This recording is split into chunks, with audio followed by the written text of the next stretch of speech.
around $200 to each household. June 1, we had the Stand for Children that we usually have down on the square. It was a rainy Friday, so they had to put that indoors at the community building. It was still a success despite having to go inside with it. Child Care and Development is also looking at a few applications. The state want to improve the quality of daycare, and another is a state resource and referral grant. That's about all that's new going on. I would like to introduce our new director of child support enforcement programs, Jerry Sweet. Welcome. Would you like to? Jerry comes to us from Chickasaw Nation and has a couple decades experience in. Okay, what was his last name? Sweet. Sweet. Like sweet. Sweet, like S-W-E-T. Looking off. Good afternoon. Thanks for allowing me here today. Just normally want me to just give you a kind of recap of what we're doing in child support and how we're going to be helping our tribal citizens. We're going to open our doors July the 9th. That's when we've already started taking applications, but that's when we're officially going to open the doors. Our building will be out by ICW. It's right next door to them. Our first year, we plan on creating about 26 new jobs. Second year, we'll increase that to roughly about 30 staff. So it'll be 56 total new jobs within 2 years' time period. We'll be assisting Cherokee children all within the 14 counties. We're going to be establishing child support, enforcing child support, and establishing paternity. We'll work to strengthen our families. We'll utilize our tribal courts and the tribal codes that you folks have approved for us. Our first year, we plan on having, as of right now, today, we have 3,000 cases that are going to be coming to us before July the 9th. After that, we have an additional 2,000 that will be to us within the 6 months. So 5,000 total. Within 2 years, we estimate that we're going to have anywhere from 8,000 to 15,000 cases that need our assistance on. We anticipate that we will collect 75% of the cases that we have, which will be, and all this money will go to our children. None of it will go back, very little will go back to the state to recoup for TANF benefits and things like that. The biggest part of it, over 98% of it, will go directly to our children. Yes, sir. How does that work if the non-custodial parents, not an Indian, or, I mean, how does it work? The codes allow us to take jurisdiction over the child. So even though the non-custodial parent is non-native, we can still have enforcement actions against him or her. The trend anymore is a lot of moms are non-custodial and dads, but because our courts are set up to take jurisdiction over the child, we will have jurisdiction over those. And one thing we're going to do different than all the other programs out there is that we're going to work to strengthen the families. Whereas, let's say a dad is not employed or a mom is not employed and they owe child support, we're going to work with them to find them employment somewhere. So we're getting funds coming in, but also strengthening that family. I hope that answers your question? Yes. Thank you. Any more questions? Penny, when was your LAHI starting? Do you have a date will start? I don't. You don't know? I can get that back over to you. I'm not sure. I'm sure they'll start working on it right away. We just got word last week, but we'll have to get it out quickly in order to get things going before, so we can get it out on time. Okay. The highest cooling bills come out. Anybody else have any questions for her? Okay. Well, thank you. Okay. Community service, Charlie Soap.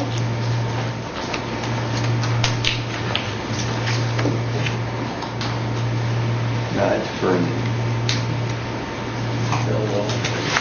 Good afternoon. We have different directors for our community service department, so I'm going to let them make their presentations, and then I'll finish up. So I'd like to call Billy Hicks at this time to come give his report.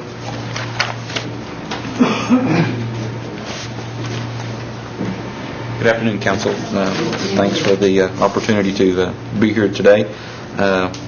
Give you a brief report over what our program's done in the month of May. In the month of May, we drilled 9 water wells, We installed 11 rural water connections to homes, installed 5 septic systems, and installed 1 aerobic system.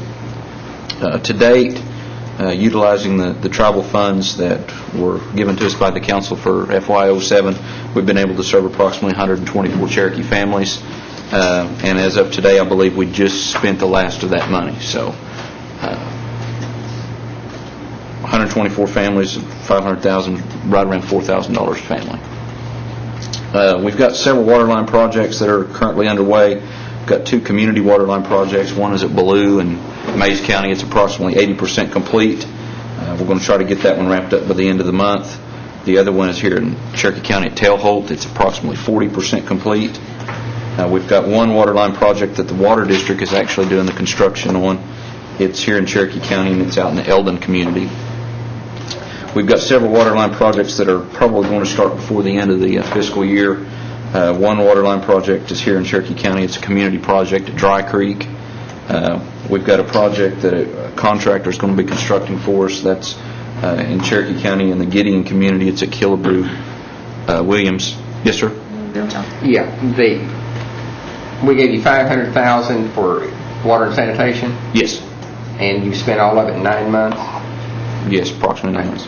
I'd move that we move $150,000, which would be what they average been spending for the rest of this fiscal year, to executive finance to put into water and sewer, $150,000. I have a motion to put more money in, and I have a second. All those in favor say aye. Aye. And those opposed? And they'll be sent on to the E&F. E&F. Okay. Thank you, Billy. Also have two water projects that the water districts are going to be doing the construction on that'll be getting started pretty soon. One's in Mays County. It'll be the Webster Corner water line extension, and the other one is a storage tank that will be constructed here at Lost City with Cherokee County Rural Water District number 11. So those projects will be starting pretty soon. The other side of our program, the environmental health side, for the month of May, we conducted 24 facility inspections. We investigated 9 complaints. We handled 3 referrals, and we trained 14 food handlers. So if there's any questions, I'll be happy to answer them. Any questions? Thank you. Thank you. This time, Rick Cassaway, Compassion Capital. May not be real professional, but this is how we go to church. Would you take one and pass it along? Take one, Where's the plate? huh? They pass the plate. I'm not going to pass the plate, although I expect you to pass the plate for me. How's that? What I provided in front of you is a breakdown. The Compassion Capital Project is, as you know, is a federally funded program and is winding down as of July 31st. We are busily working on a no-cost extension for 2 months because of the ice storms, and those communities were working very diligently in their community. Training and technical assistance was not at the top of their priorities, and so it put us behind in a number of areas that we had said that we would do. The federal government has said there's not a problem with that, for us extending it to September, and that paperwork will make its way through administration and be signed probably by the end of the week. What I provided you is a breakdown of the technical assistance by year. As you can see, the first year it was very light. That was because it was written that way. It was a startup year. We didn't expect to have a lot of technical assistance in the year 2004 and 2005. A lot of it was us learning and gathering information with the communities. 2005, 2006 increased significantly in all the areas that the federal government said that we were. And as you can tell, even with time left in this funding year, we have already exceeded, and by the way, we were only required by federal government to provide 9,000 hours of technical assistance this year to our communities. We have already exceeded that and have plans to continue providing technical assistance all the way through September 31st. The thing that I'll report is more of June, because I didn't bring the May report with me. I will report that at the Radisson Inn, we outgrew the Cherokee Nation Casino. We had almost 300 in attendance last weekend, community members, staff that presented. And the one thing that I think that I want to lift up that was so different this time is that we had over 70 youth that participated in leadership workshops, leadership development. The sex lady was there. That comes from the preacher. I don't know what else to call her. They also, I don't even know her name, but y'all know who she is anyway. But we provided training and technical assistance to the young adults the youth who are very much present and part of our communities that will be the leaders in our communities. And so that was a big change that we had. We also kind of, in many ways, upgraded, stepped up a notch, raised the bar for the communities in their accountability. It was in finance and different things this year because over the last 3 years they have grown and there has been great success. And I think those of you that have those communities, organizations within your districts or have visited anyone could testify. They would testify for themselves of what a benefit this has been.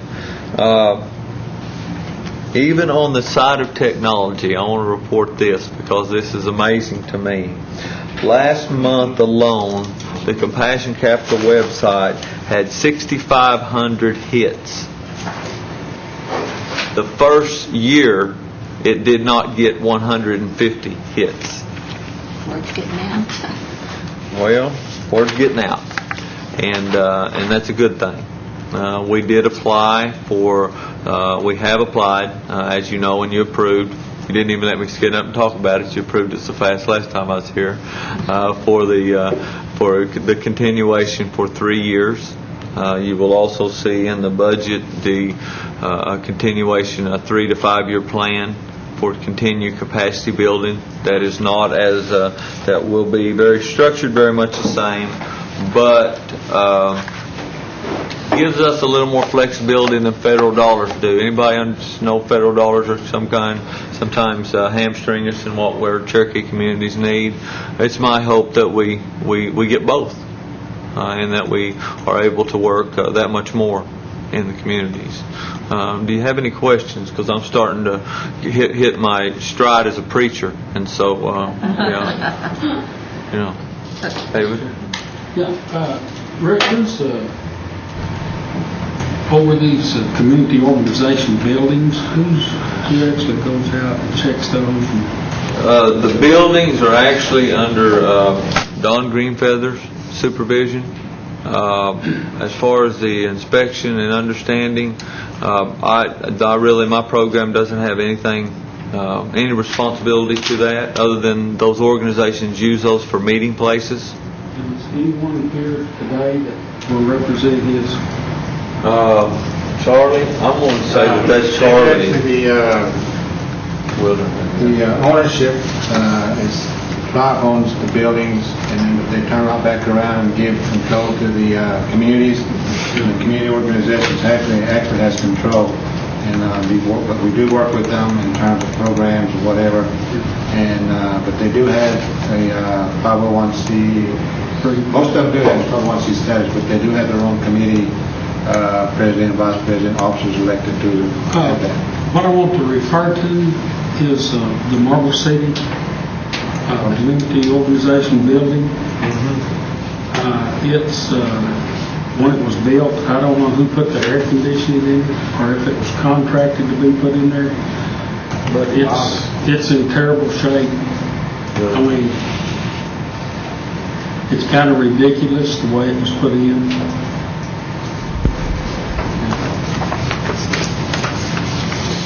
Philip, I wanted him to finish with Marble City first. I know one of the air conditioners are turned where you can't even get to the filter, and it's leaking water out of it on the floor, and it's going to rot. It's going to fall food. I think what happened there, the community was trying to didn't have enough money, so they got one of the air conditioning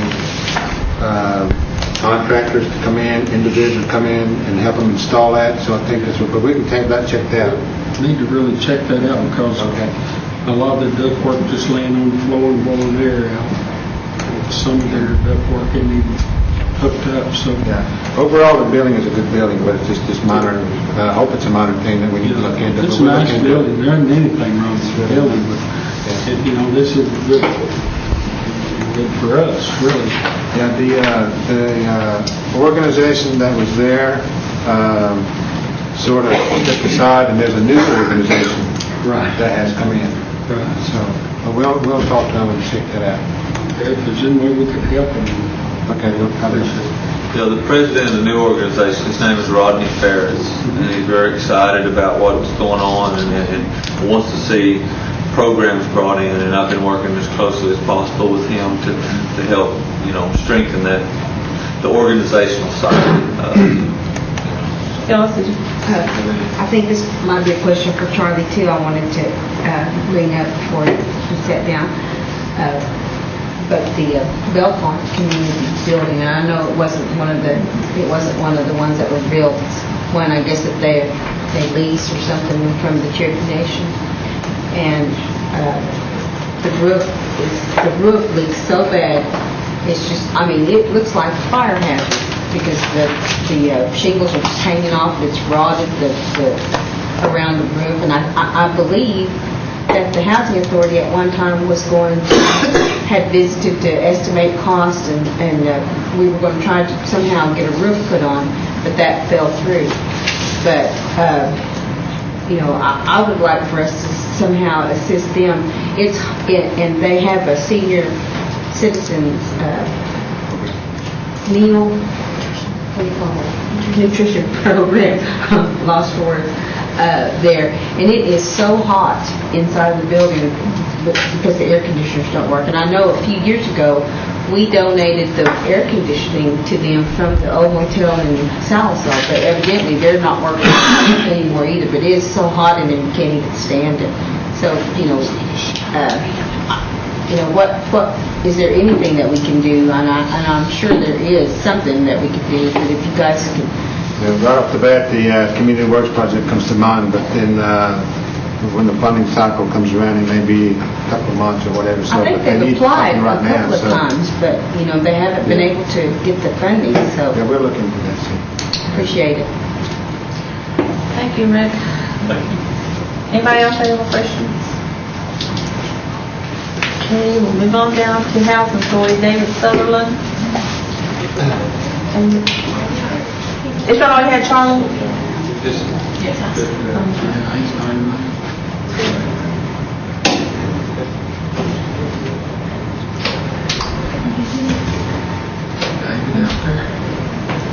Okay, we can go on to emergency house rehab with Sharon, and then when David gets in here, we'll go back to David.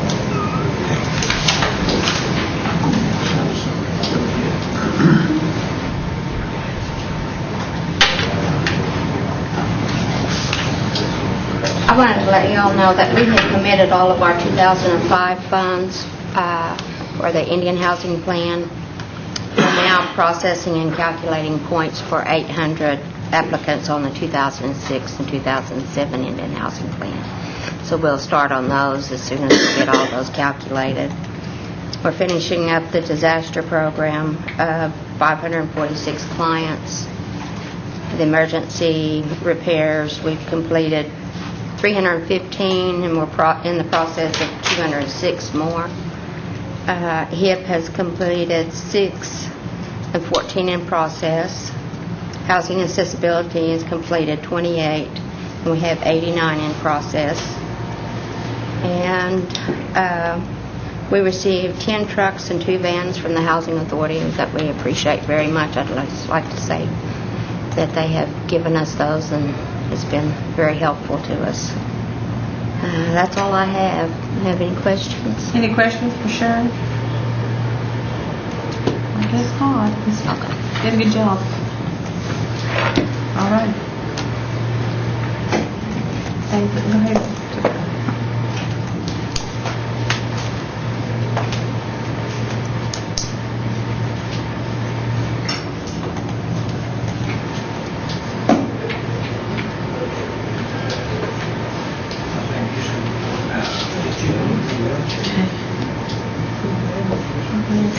Linda, you want to go ahead and do your resolution while we're waiting on David? Sure.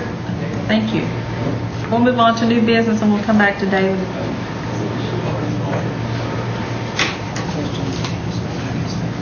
We're going to move on to new business. Yes, thank you. This resolution is for a grant continuation application to the Family and Youth Services Bureau. It is a continuation. This is the final year of our third year, and there is a 10% cash match of $7,000. Second. All in favor say aye. Aye. Those opposed? Okay, thanks, Linda. Thank you very much. Okay, David?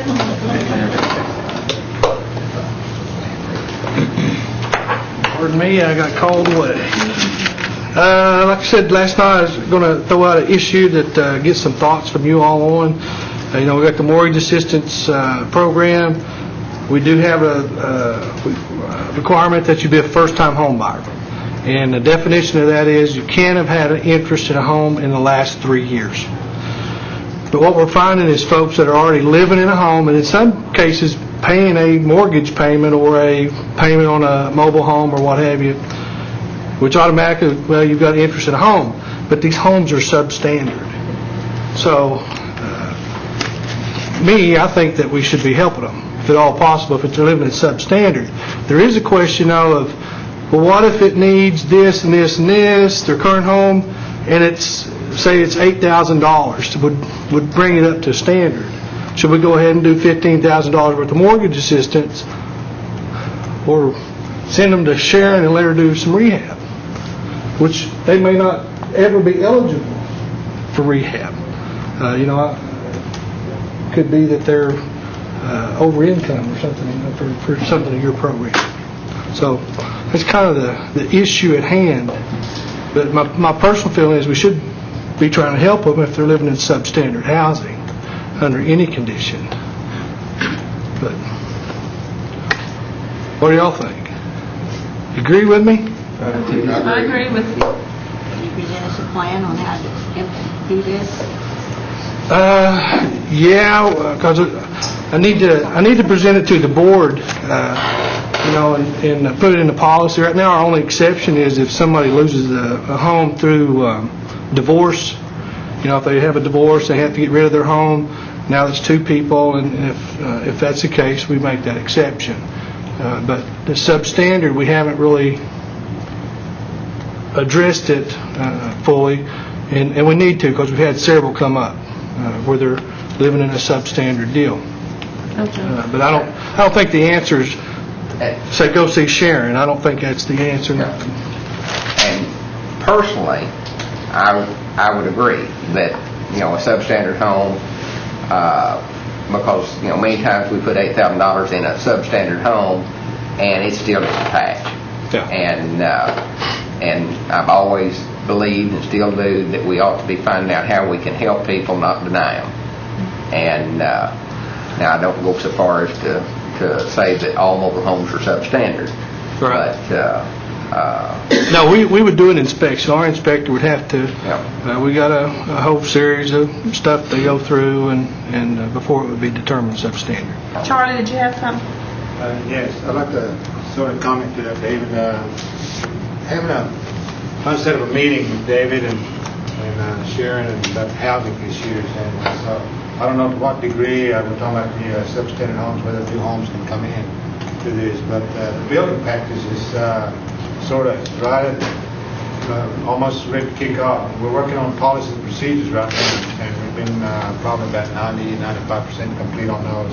And once Chief signs off on them, then we'll be able to notify people and say that this is available. But this might be something we will be sitting down with David and talking to him about this, see how we can work together on the housing issues.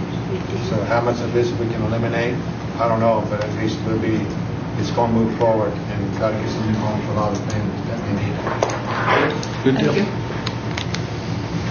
Any more discussion? Anybody got any comments? I'll float a motion that this resolution from this committee that we would concur that substandard homes would not, that we wouldn't have a problem with it being one of the reasons not to keep them from getting the mortgage assistance. I put that in form of motion. Any discussion? Kara? Thank you, Madam Chair. I think that kind of blanket statement may lead to hasty decisions on the board's behalf if we make it in the form of a motion and some kind of resolution from this. I would much rather see, I'm not going to support it because I'd much rather see a business plan or something come back next meeting. There's definitely got to be some parameters.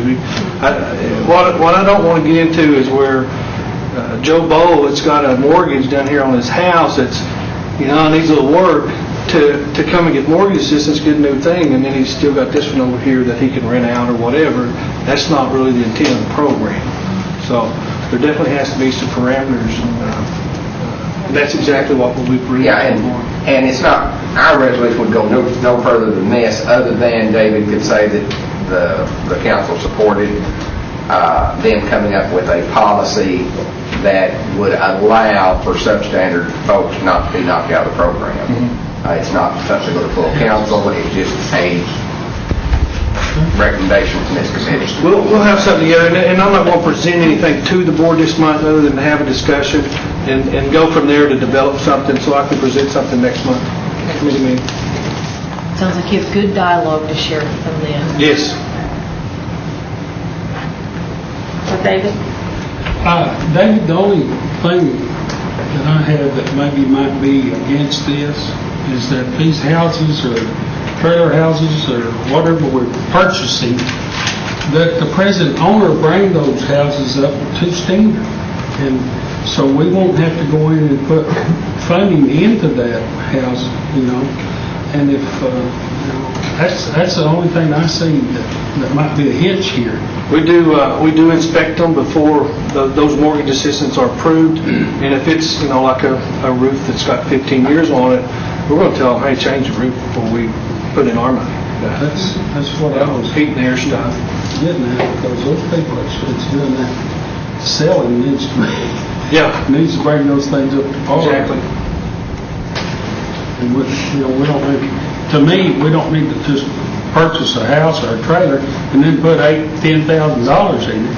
Yeah, that's exactly right. And we turn people down for that, of course. And I know that you all have gotten some calls on different times. We turned one lady down 8 houses. One pickup on her she just was selling. She'd see a house for sale, and man, that's the one she needed.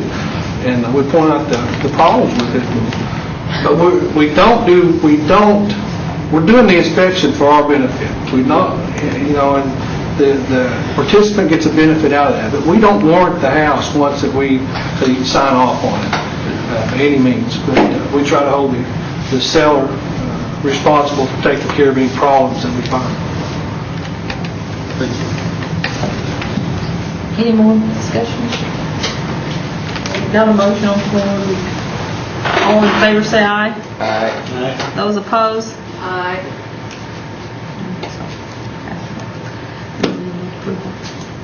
Okay, we took care of the new business. I guess the next thing is announcement for next month's meeting, which will be July 17th at 2 p.m. I have one question to David. Okay, all right. David, I drove through Cherokee Heights last week, and there are about 5 or 6 houses, nice-looking houses are vacant, and people call about why can't we get a rent house or whatever. Can you tell me why those are still vacant, vacant for quite a while? Generally, it's if it's a 3-bedroom, we can't take a 1-bedroom family or a 2-bedroom family and stick in that group. We try to keep the ones we can. But actually, I think we have a whole big waiting list. We had a rash of people moving out. So we had 27 vacancies that we're figuring out, which, up there is a strange deal. You can feel that if we really loosen up our background checks and things of that nature, and then we have problems, we just get rid of them. So it's kind of a whole cyclical deal. Now they process them as fast as they can to get them. They said these that are sitting there are in need of rehab. People leave them with holes in the walls, Well, if they're the ones on the hill, I don't know if they are, they probably are, those houses that sit by themselves.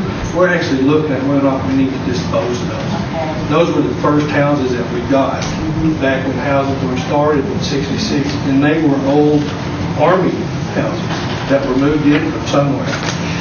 So we're actually looking to see if we're going to continue to have those. All right, I have an answer for him now. Thanks. All right, thank you. Any announcements? Move to adjourn. Second. All in favor, say aye. Aye.